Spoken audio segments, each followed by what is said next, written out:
There's a lot of issues here, a lot of very good topics, a lot of things happened in this week's Torah portion. We learned last time about how the Jews approached the sea. They went through the sea. God drowned the Egyptians in the sea. They came out on the other side of the sea. God washed up all of the treasures that the Egyptian soldiers brought with them because they thought they were going to kill the Jews and make a big party afterwards. And when the Jews saw this, so they sang a big song, and we're going to skip that song. We're not going to learn it. Not because it's not important or because it's not beautiful. It is, and it's very beautiful, and it's very meaningful. There's a lot of explanations there, but there's other things in this week's Torah portion, and if we spend too much time on that, we won't get to it. And one of the things that there is in this week's Torah portion is the manna. Manna fell from them in heaven, from heaven. Nowhere in the Torah is it called man. It's called man. Man. So from now on, we're going to refer to it as man, which that's what it is, man. How in the world they got the word manna? I don't know. There must have been somebody sitting around over there and making up these weird translations, like Deuteronomy. How does Deuteronomy come from Devorim? I guess Deuto is double, so Mishnah Torah. How did they get that from? I don't know. And from Bereshit, they got Genesis. Why couldn't they just call it the Hebrew names? But anyway, that's the way it goes. So the same thing as Elijah, right? There's Elisha and Elijah the prophet. Eliyahu, his name is Eliyahu. How did they get Elijah from Eliyahu? Anyway, we can go on like this for a long time, but that's what they did. Anyway, let's do our part to correct this injustice and not call it manna anymore. We'll call it man. All right, we'll call it man. So God rained down man for them, and then we'll see afterwards. There wasn't water, and that's the thing about God told Moses to strike the rock, and he struck the rock, and water came out. And finally, there's going to be the war with Amalek. So there's a lot what to talk about over here, but let's at least do the man first. The man, right? Falling man. The Jewish people are in the desert, and what did they eat when they left Egypt? What did they eat? So first of all, they had a lot of things to eat. They took a lot of animals with them. They had animals with them, but bread they didn't have. There was a very limited supply of bread because they didn't take out wheat. They took out dough. It says they took out dough and they cooked it on the way. And that didn't last them very long. We'll see that it lasted 1 month. After the month, they didn't have any bread. So they wanted bread to eat it. And then they started complaining, yelling and screaming, hey, we want bread, we want bread. And then they accused God of attempted murder. We're going to see it gets strange. The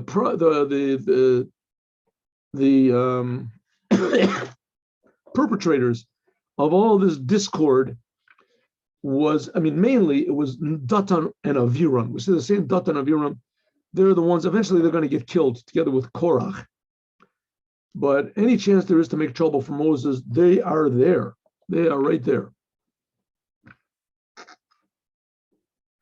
And they were the ones that informed on Moses when Moses killed the Egyptian that was beating the Jew.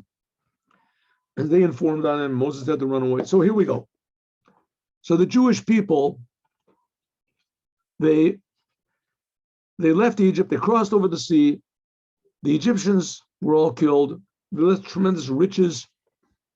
Over there, there's a pasuk that says, "Vayasa et ha'am." That Moses had to force the people to move from the Red Sea because they were too busy gathering the riches.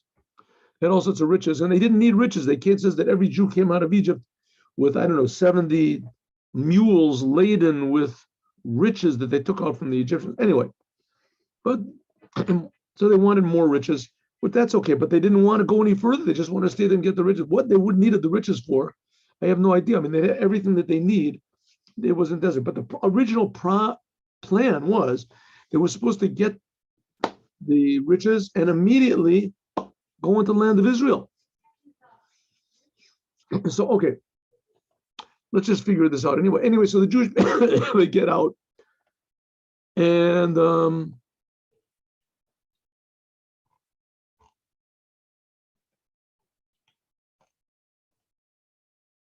or just a little bit. So it says they got out and they got the Torah and they're traveling. It says here it is, Vayasa Moshe Israel. Moses forced the Jewish people to travel. 1 second. Yeah. He forced the Jewish people to travel from Yam Suf, and Rashi says he moved them al korcham, against their will, because the Egyptians, they decorated their horses and their chariots and everything with all sorts of gold and silver and precious stones, because they figured they were going to have a big party afterwards. And the Jewish people, like nowadays some people go crazy about hubcaps.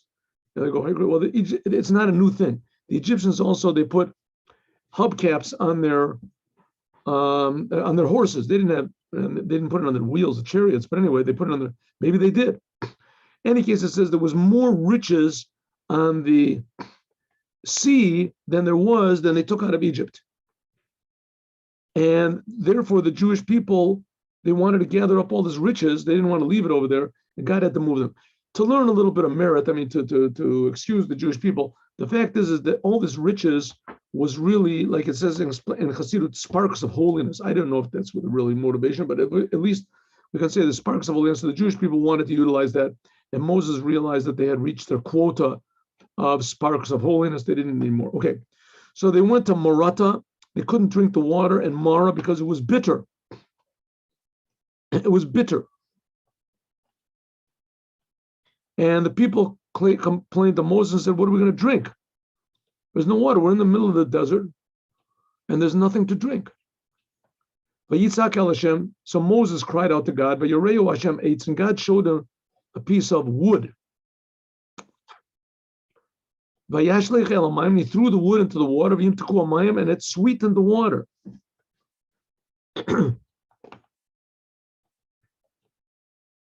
Sham, there, some lo choku mishpat, he gave them laws and statutes. And there he tried the Jews. What type of statutes did he give? This is before the giving of the Torah, right? They crossed over the Yam Suf. This was 7 days after they left Egypt. And this was 3 days. Here, Shlosh says they went, Shlosh Shamim. They went into the desert, 3 days in the desert, and they didn't find any water, 3 days.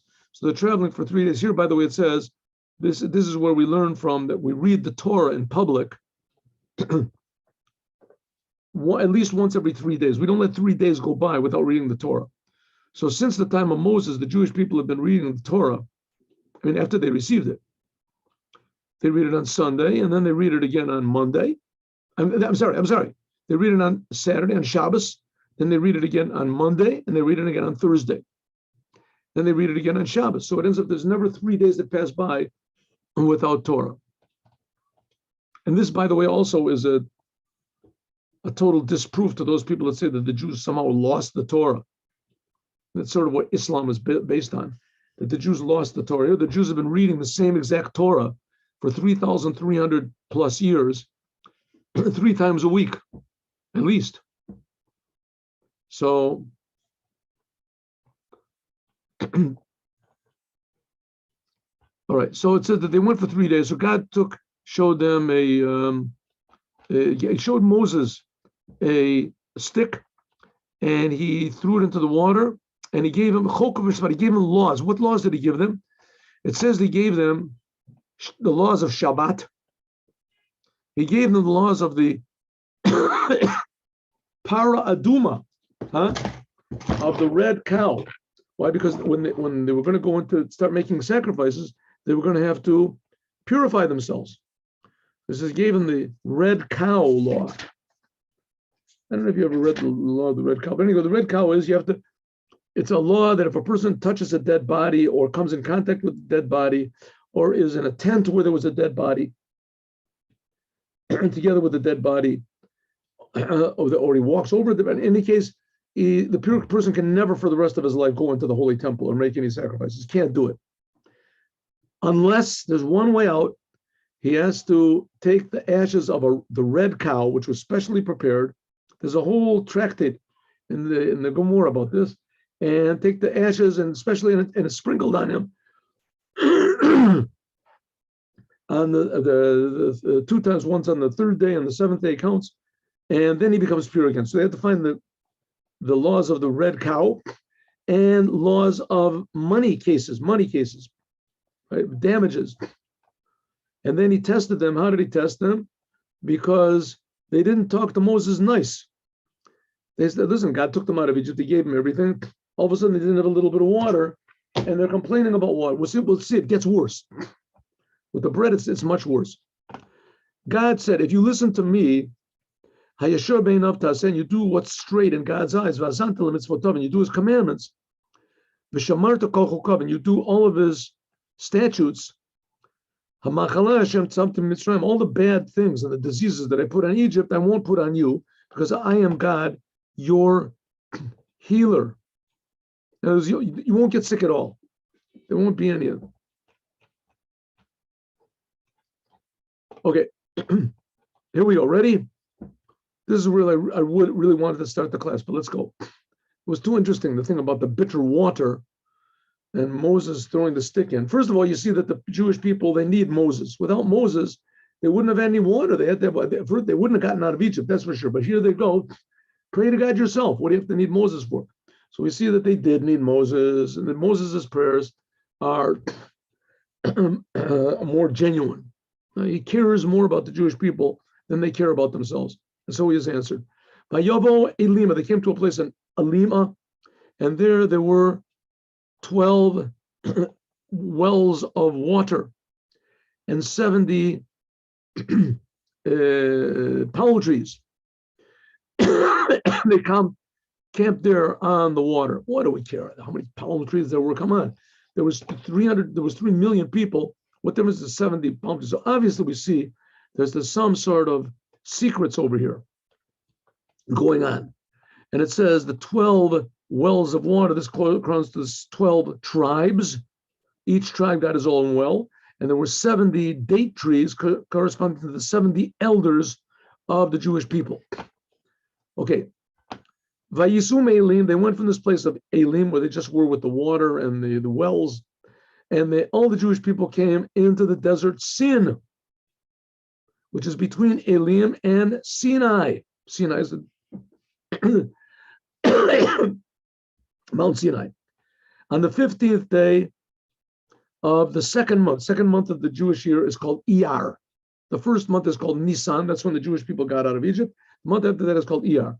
On the 15th day, when they left Egypt, what is he telling us this for? He's telling us because this is the day when the manna stopped. I'm sorry, the man stopped. The Parash Hayom, why? Because Shabon Bayom Kolsa Harara, it stopped the bread Shotzium Mitzrayim that they took out of Egypt. Man, and they needed the man. Lamana, so we learned that they ate what was left over, the dough and the bread and the matzah that they took out of Egypt, 61 meals. And there was 2 meals a day for 30 days. By Yerid Lam, Betet Zion Iyar. And the man came down on Tet Zion Iyar, right? Man is manna, right? Manna, let's not get, the manna came down on Tet Zion Iyar, just to get used to it, man. And the first day, this was Sunday. Like it says in Masechet Shabbos, it says in the Gemara in Shabbat. Here's an interesting thing where it says, why is it called the desert of Sin? Sin is the gematria, the same gematria of Ha-Sneh, of the burning bush. That's why the mountain is called Sinai. So it's Sin, right? And the burning bush is from the Sneh, and it's called Sinai because of the 10 commandments that were given there. So it's Midbar Sin, put another Yud over there, and you get Sinai. So the desert was Sin, which is the same numerical value as Ha-Sneh, the bush that was burning, the bush. And that's why the mountain is called Sinai, because you got Sin with a Yud at the end of it, that's Sinai. Okay. It says that they went to Elim, to the desert of Sin. This is what it says in the prophet. It says, you went after me in the desert. God said, I remember you, you went after me in the desert. Okay. The Jewish. So what happened? The bread stopped. The manna didn't come down. So they have one day. What's going to be? They don't know what's going to be tomorrow. All the bread finished. Last meal. V'yilonu kol Yisrael. All the Jewish people complained to Moses and to Aaron in the desert. Why? Because the bread was finished.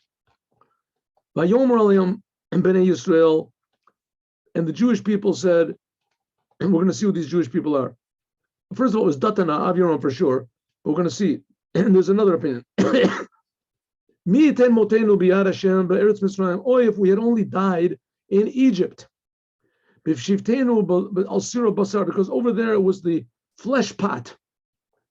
B'chalenu lechem l'savo, we could eat as much bread as we wanted. Remember Egypt? It was wonderful. You took us out to this desert. You're going to kill all of us here in hunger. So that they're accusing God of attempting murder. That's what Rashi says. If it only had been that we died in the desert, so we wouldn't die here. Explain another place, at least over there we would have died in Egypt. We would have died satisfied. Why should we die? Now they weren't even hungry yet. They had just finished their last meal. They weren't just worrying about tomorrow. They had full stomachs. What were they worrying about here? OrHaChaim, the OrHaChaim says, from here you learn that a person who speaks Lashon Hora, the ones who were saying these terrible things, these were the people that weren't working. These were the policemen, the Jewish policemen that the Egyptians put over the Jews to work. And they didn't really suffer. And maybe we can also say that this was probably somehow or other was mixed in. Datan and Aviram were mixed in over here. And they were saying, oh, it was so good to us in Egypt. Who was it good to in Egypt? It says that the Jewish the policemen, they kept them satisfied. Like in the concentration camps, they had the capos or whatever.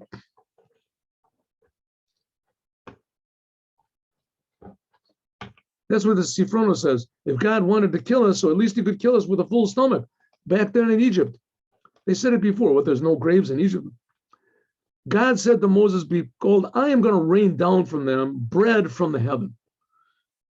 Now, it really wasn't bread. It was really brought down to them in raw state. It says that the tzaddikim could eat it immediately, but we'll talk about that. I hope we'll get to it. I'm going to give them bread from heaven. And people are going to go out and they're going to gather it every day. In order that I'm going to test them if they're going in my Torah or not. What type of a test is? It says if they do the commandments, which are there, that they don't, it's going to see. It says that everybody has to collect exactly the same amount and you shouldn't take any more. And also don't go out on Shabbat. That's what Rashi says. The Ramban disagrees. Omer, I'm sorry. Here. If they do the commandments, it said, that's what Rashi says. Rashi says that I'm going to, God, he explains, what is God saying? I'm going to test the Jews, says God. Rashi explains, I'm going to test the Jews what? To see if they leave any of it over, if they go out and gather too much, or if they go out on Shabbat to gather it. That's what Rashi says. And says the Ramban, I don't agree. This is what was the test? The test was that, and what it says, we're going to see later on, that it says, in Deuteronomy later, God said, I'm going to give them, Moses is reminding the people, don't you remember how good God is? He gave us man in the desert that our forefathers did not know, in order to punish, to make us suffer, in order to test us. What was the test? The test is that when they got this man, they really weren't holding any food. They couldn't see what they were eating. It says it had all the tastes, but they couldn't see it. And there was nothing else in the desert that they could eat, right, except for the manna. Of course, they brought the animals with them and everything, and they didn't know in the beginning. They never heard this. They have never seen such food like this, and their forefathers never heard of it. and it came down every day, and they were complaining. Now, what happened over here? What did we just finish learning? The Jewish people complained because their bread, the bread that they took out of Egypt, ran out, right? The bread that they took out of Egypt, it ran out. And so therefore they started complaining. So God said, I'm going to send you bread. And you know what's going to be? Every day it's going to run out. Every morning you're going to wake up and you're not going to have any bread. You're not going to have anything at all, right? You're going to have to go out and hope that it came down in the fields. So the same thing that the Jewish people complained before is the same thing that God is going to give them now.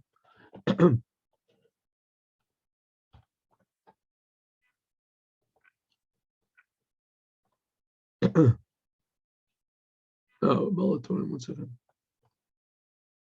The Bal HaTurim says, I'm going to test them. It says, what does it mean, test them?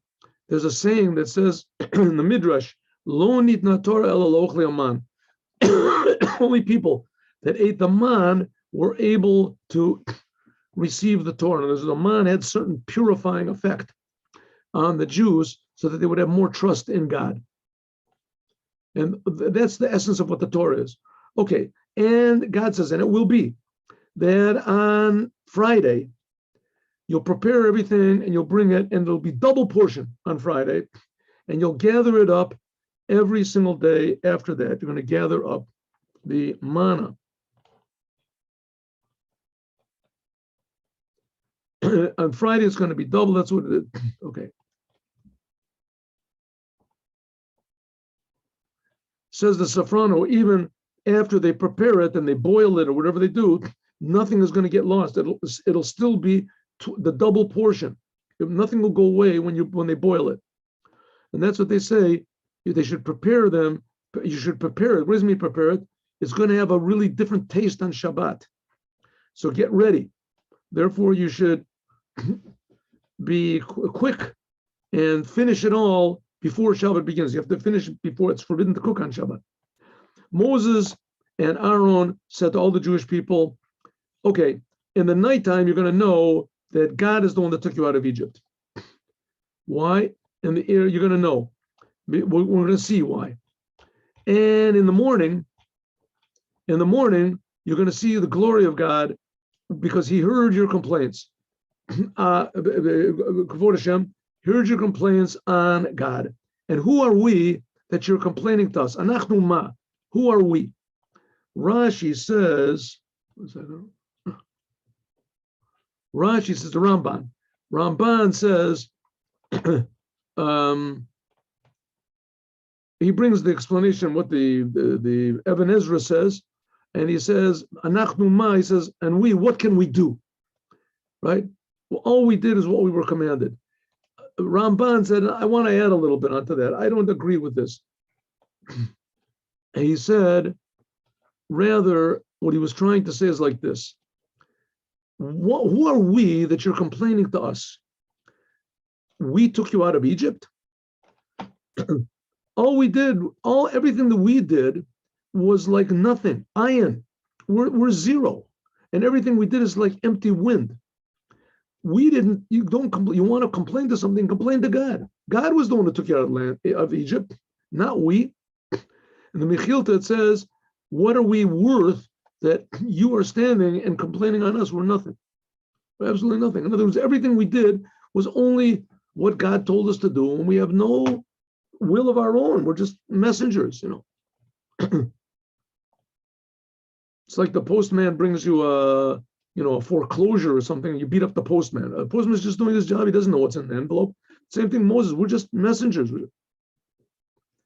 By Yom Moshe said, God is going to give you in the evening meat to eat. What type of meat? They're going to give these birds called slav.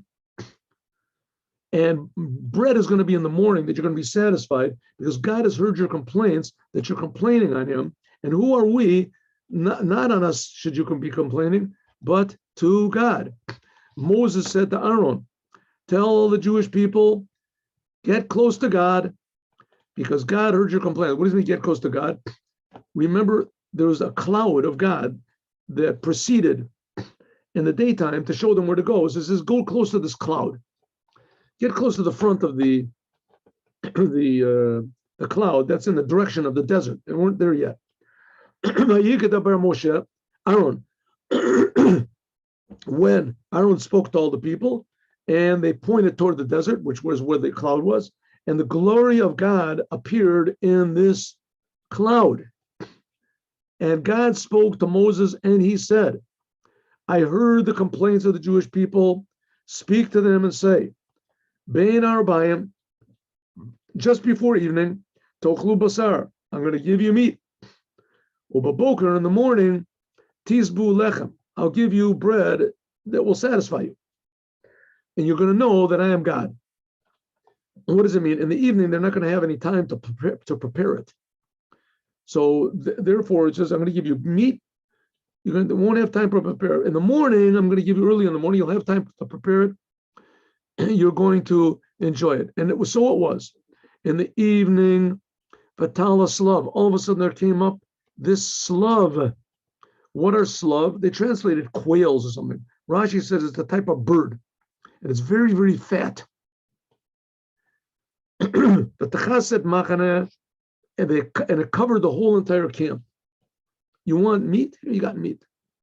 Billions and millions, who knows, of these quails. Well, Boker, in the morning, there was a layer of dew all around the camp. What is this layer of dew?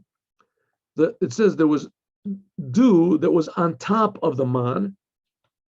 And another place it says that the dew came first. So how did it work? The dew came second or first? So it says there was dew that came on the ground, and the man came down from heaven on it. And then afterwards, there was more dew on top of it. So the man was like resting in a box. And that's why it says on Shabbat that you're supposed to cover over the bread. You have the tablecloth is underneath, or you have the plate or whatever that's underneath the bread. And on top of it, you're supposed to cover it over also. That's one reason why you cover it over, because it's a reminder of the man. I mean, this is how the Jewish people knew when it was Shabbat. That's basically how we know it's Shabbat. How do we know it's Shabbat today? Maybe in the time that God gave the Torah. In the time when God created the world, so He didn't work on Shabbat, so they knew when Shabbat was. But it was a long time. It was a long time from the creation of the world until the Torah. It was already 2,000 whatever it is years. So 2,440 something years. So until they got out of Egypt, 2,448 years, I think, till they got out of Egypt. So in that time, maybe they could have forgotten when Shabbat was. So there's when they were in Egypt, they knew. They kept when Shabbat was, it was given to them. Okay, but when they got out, they were in the desert, so you can't tell when Shabbat is. You can look at the sun, the moon, whatever you want to. You have no idea when Shabbat is. You don't know if the week is 7 days or it's 20 days or 7. So it says, how do they know? Because on Friday, they would come down a double portion. And they would know. On Shabbat didn't, so they'd know automatically when Shabbat was. And they would know when Friday was. Any case, what happened was there was dew came down, the manna came on top of it, and the dew came on top of that, and that was the manna. Okay, now there's a bunch of sentences that tell us exactly what happened and how it happened. It says that the upper covering of dew rose up, and we could see that it was like glittering, a dark sort of a color on the whole earth. And the Jewish people saw it, and they said, Man, what is it? Ki lo yadu ma'hu. They didn't know what it was. They just called it man. The Omer Moshe said, Hu alechem, this is the bread that God is going to give you to eat. It says, Man hachanat mazanu. This is prepared food. Like v'yaman l'hamamelech. Man is another word for food. Prepared food, whatever.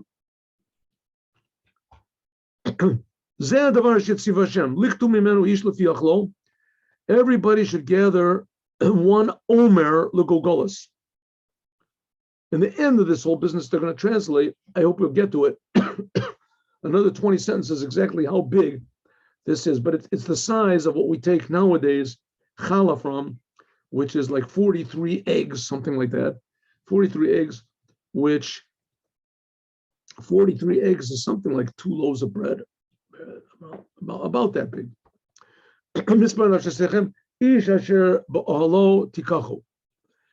Each and every person should take, according to the number of souls that you have in your whole household, that's how many people there's going to be.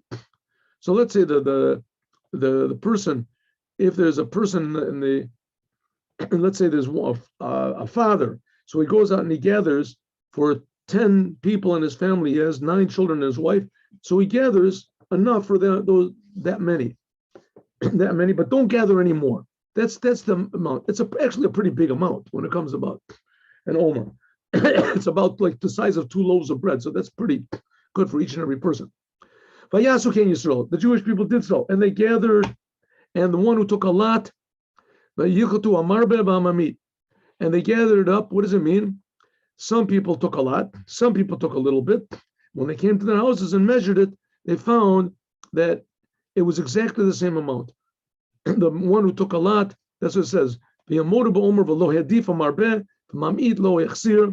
Says the one that took a lot, he didn't get any more than anybody else. And the one that took a little bit, he wasn't missing. He got the same amount as everybody else. Each person, according to his ability to eat, that's what they got. Moshe said, Ish al Yosem Mimenu Boker, whatever is left over, don't leave it over until the morning. Don't leave it until the morning. V'lo shamu Moshe, they didn't listen to Moses. V'yosiru anashim mimenu, and people left it over. Ad boker, v'yorom tolayim, and there was worms on it, and it got rotten. V'yiktsofalim Moshe, and Moshe got mad. Who were the people that left it over until the morning? Right? Everybody says, Datan and Aviram, the same 2 people. You're going to see that they go out and to collect it on Shabbat also. And it rose up worms, and etc., and it got rotten.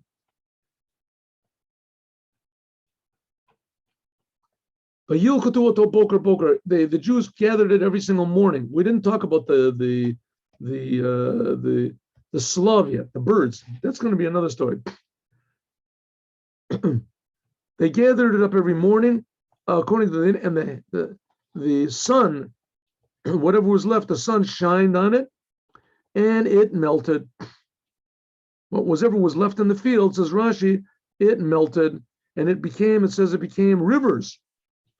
And it says that there were wild animals like mountain goats and deers that ate it. And the non-Jews, the Gentiles, would hunt them, and they would taste the taste of man, and they would know they would know how amazing, praiseworthy the Jews are. Right? They would understand that God is doing a real big miracle for the Jewish people. Okay, here it comes. First Friday. Everybody went out and they gathered a double portion. When they went home, they measured it. Everybody got a double portion. And all of the leaders, and they came to Moses. Right? They said,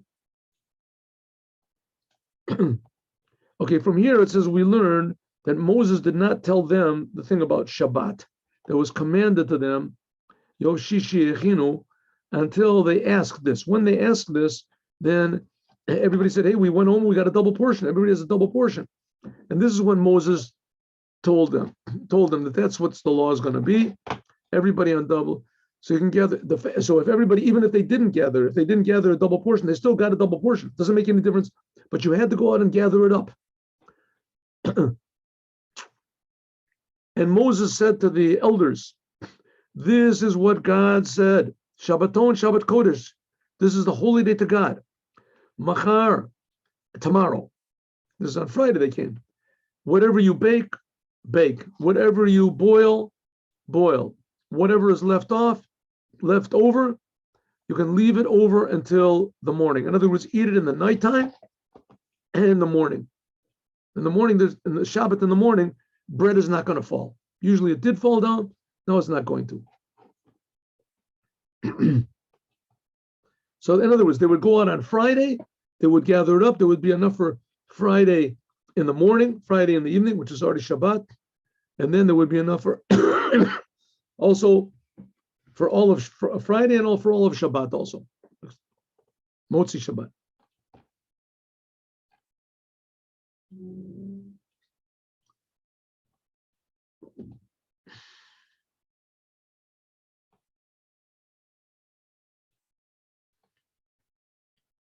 Of course, there were some people that left it over. I'm sorry, everybody left it over in the morning, like God, like Moses commanded. In other words, they didn't throw it away or get rid of it like before. And suddenly, when it was Shabbat in the daytime, it did not rot and there were no worms in it. And Moses said, eat it today because Shabbat is the day to God. Today you won't find it in the field. Don't go out Shabbat in the morning to pick bread. First of all, it's forbidden to go out and gather on Shabbat. And not only that, you don't have to. It's unnecessary. You've already got enough. Some people learn from here where you have to have 3 meals on Shabbat. Ichlu hayom, Shabbat hayom, hayom lo timsenu b'sadeh. Some people learn from this third one that you don't have to have bread on the third meal. Today, lo, because it says today not, you won't find it. In any case, that's the 3 meals of Shabbat. Rashi says like this, in the morning when they were used to go out and gathering it, Bolishol, they went to Moses and said, should we go out or not? Omer Lam, he said, Et shebiyadechem ochlu, eat whatever is left over. In the evening, and they came back and they said, should we go out? He said to them, no, it's still Shabbat. Re'otam doagim, maybe the man won't come down anymore next morning. And it was when it was getting near evening. He said to them, don't worry, today you're not going to find it in the field. What does it mean today?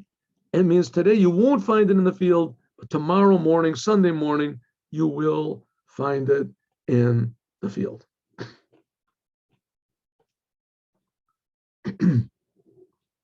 6 days you should gather it up.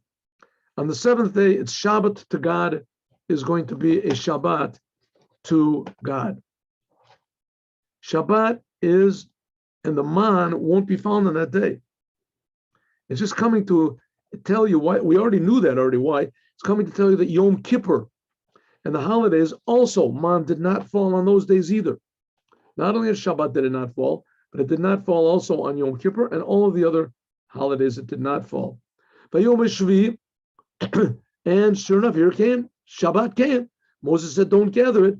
And some people went out to gather it. But they didn't find it. Who would go out? Who would do a thing like that? Vayomer Hashem, God said to Moses, until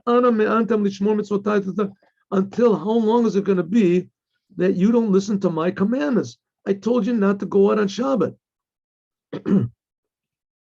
Why did people go out on Shabbat and look for it? And we're going to see that this was Datan and Aviram, the same two. Look, God gave you the Shabbat. Therefore, He gave on Friday, lechem yomayim, double portion of bread. Shavu ishlach tav, every person should just sit in his place. Al yetzeh ish mokomo b'yom hashvi.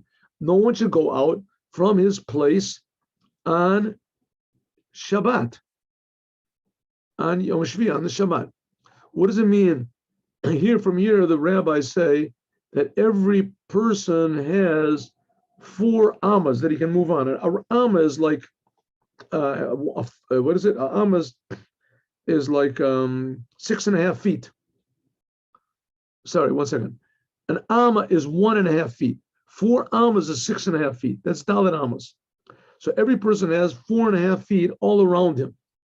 And some say that no, it means 4.5 feet like a box. So you actually have the corners of the box are even more.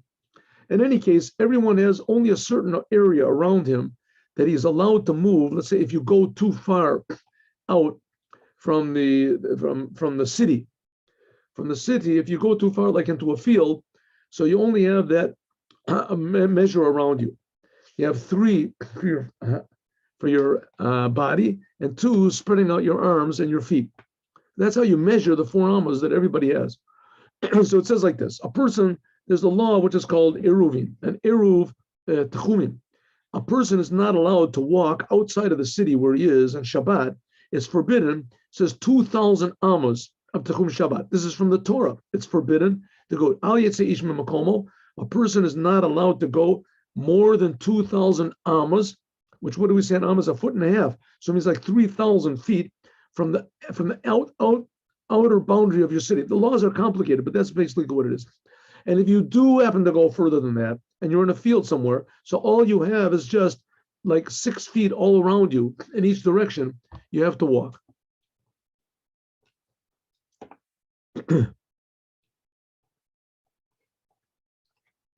Okay, here, according to Rashi, says that this idea of these 2,000 amos, this is only from the rabbis. The thing is, the main thing is, this is talking about gathering the man. That Moses said a lot of times the man was more than 2,000 amos out. So you don't go and gather it up on Shabbat. And the people rested on the Yom Shvi. And the Jewish people called it man. And it was something like this, it's like God seed. It was white. Anyway, whatever what the color was, Rashi says it was some sort of a round seed. And the man was, but it wasn't, unlike this coriander, he says, coriander, this is not white, but at least the shape. Man was like sort of round, but it was white. Man was white, yes. Coriander is not. And the only reason it's called Zerah Gad, this coriander seed, is because it's round. Okay, anyway, it was like something like little like balls of dew or something like that, and they would put it all together and they could eat it. Moses said, "This is the thing which God is commanding you. Fill up."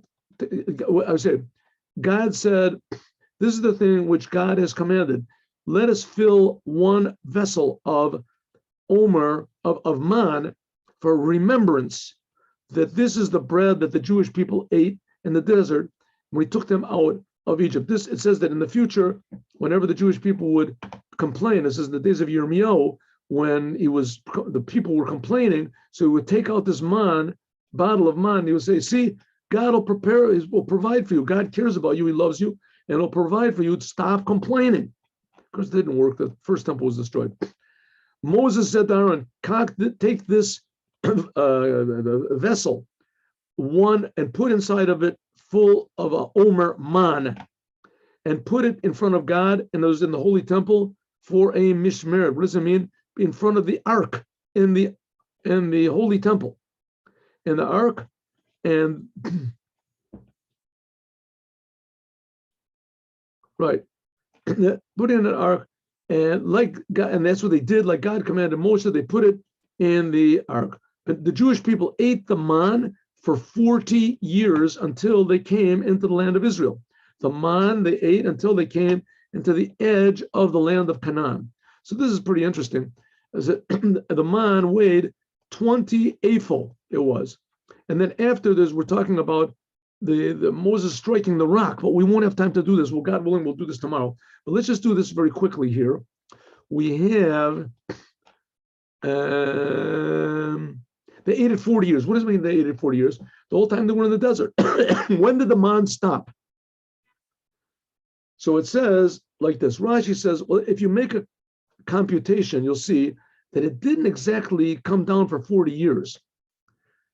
It began on the 15th day of Iyar. In other words, the man started falling 1 month after the Jews left Egypt. And it ended on Passover, of Nisan, when they got in. In other words, the Jews went into Israel on the 10th day of Nisan, 40 years after they left Egypt. The date the Jews entered Israel was the 10th day of Nisan. In other words, 5 days before Passover. They entered into Israel. And 5 days, and on Passover, the 15th day of Nisan, that's when the manna stopped. Shene'amar, like it says, "Vayishpot haman mimacharat." It says there's in the book of Joshua. So it didn't really come down 40 years. It came down for 40 years minus 1 month. But that's it. You have to be accurate. So why does it say 40 years? It's coming to tell you that the bread, the matzah, or whatever, the dough that they took out of Egypt, it had the taste of man. It had the taste of man. So for practical purposes, it was. And what did the man taste like? It tasted like anything you wanted to do. They married over at the Yarden. After the Jewish people crossed over the Jordan River, they ate the man for 5 days, and then